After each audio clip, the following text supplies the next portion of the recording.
Okay, so, what were you doing here this morning? We're in Lawrence at Carlene's Coffee Shop, breakfast and lunch, and you are meeting voters and constituents, or? Yes, I am. My name is Sam Meas, and I'm running for U.S. Congress, representing the 5th Congressional District. And today I came here because Charlie Bakers and his team were here meeting constituents. We have about 100 or so people coming here to support Charlie Bakers. And I myself, I'm here also to meet the potential constituents and voters, as well as to collect signatures for my nomination. Okay, and tell me a little bit about yourself, your background. And well, I came here as an orphan, a legal immigrant. I came to this country 23 years ago from the land of the killing field, Cambodia. I was adopted by an American family in Richmond, Virginia. Grew up there, went to Virginia Tech. And upon my graduation from Virginia Tech, I came to find a job here in New England, love it, and have not left since. Okay. What kind of job were you looking for in New England? Fresh out of college, I got a degree in business, so I got one of my first job was a sales consultant, so more like a telemarketing type of thing for one of the battery manufacturers, actually in Cranston, Rhode Island.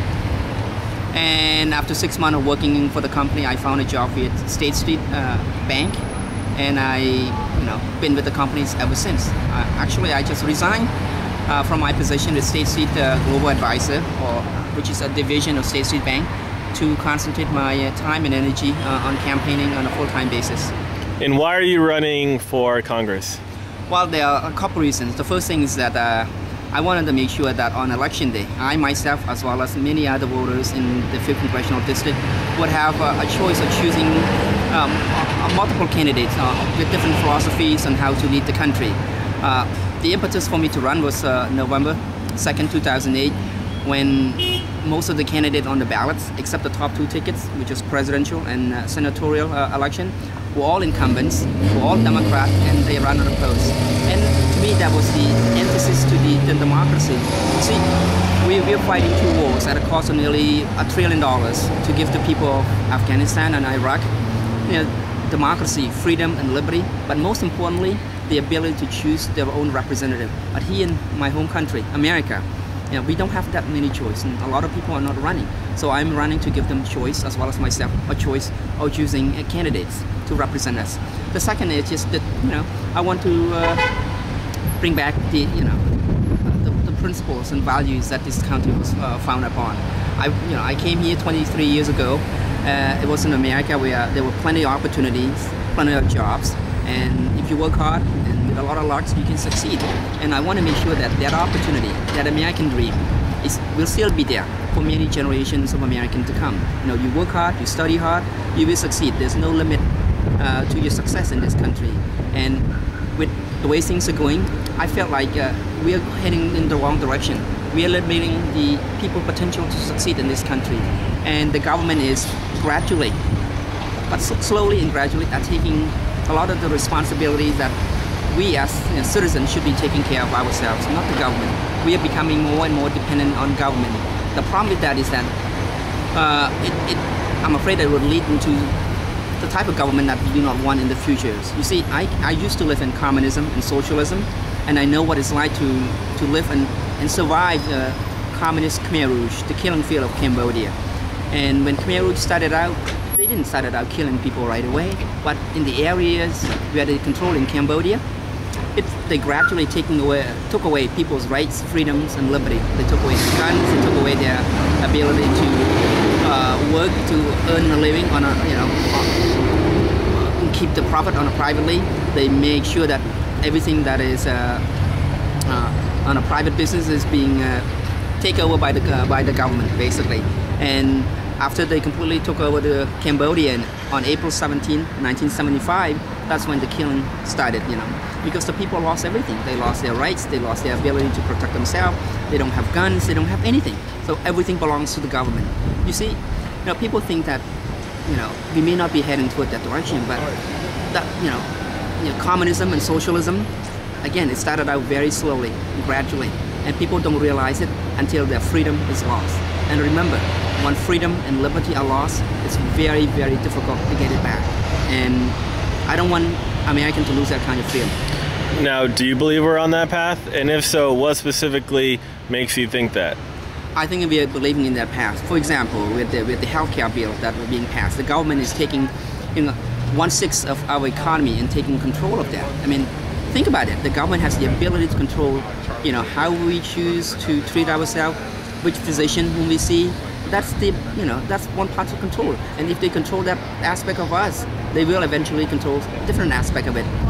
The government had to create some sort of mechanism to enforce the universal healthcare policy, and it has to be some sort of law enforcement mechanism.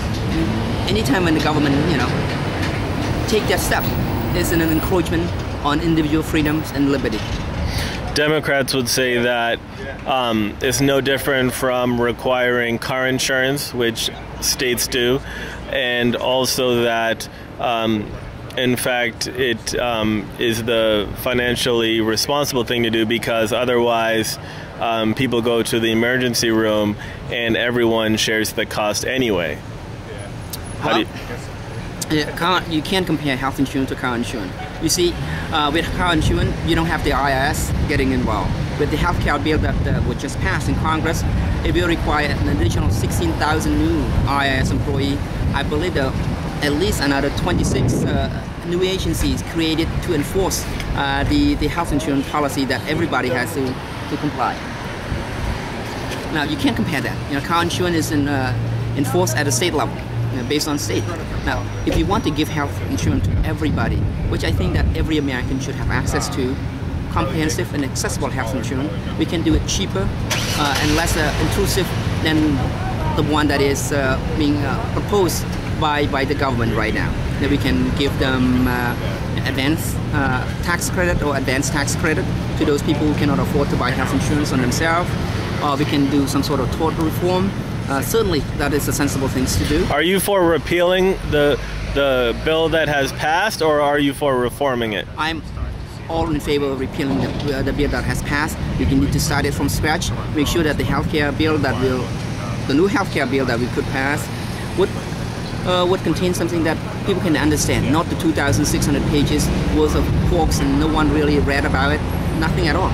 Okay, let me also throw this at you, because the Democrats would say, well, while it may look like the government is taking actions that involve a bigger role for government to play, it's because of the unique circumstances they found themselves in, trying to stave off the worst economic disaster since the Great Depression, and that we were in a unique situation and therefore needed to take drastic actions. We don't need drastic action where government get involved. Solution can be solved by people. We Americans have the ability to solve those problems on our own. We cannot solve a problem by creating bigger and bigger of a government, because the bigger the government gets, the less freedom that everybody has. Did you support the stimulus package? No, I would not. I did not. What about the bailout that President Bush supported? I think that was wrong. We should not have a bailout for anyone. There's nothing too big to fail. Remember, we live in a free market capitalism. If you make a bad investment decision, one must pay. And there should not, in life, there should not be a reset button. We all make a decision. We all should be held responsible to our own decision, and that's what American is all about, and that's what this country was founded upon. Government should not be there. If I make a bad investment decision, should you pay for my bad investment decision? No. The answer is no, right? So why should we, as an American taxpayers, be paying for bad investment decision of AIG, Goldman Sachs, Lehman Brothers, or Bear Stearns? What about the argument that it would have essentially taken down the entire economy and it would have affected everyone?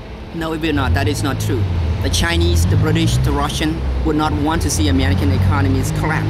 Remember, we American taxpayers bail out the entire situation. Where are the Chinese? Where are the Indian? Where are the British or the Brazilian? They invested heavily in America. And therefore, it is in their interest not to see our economy collapse entirely.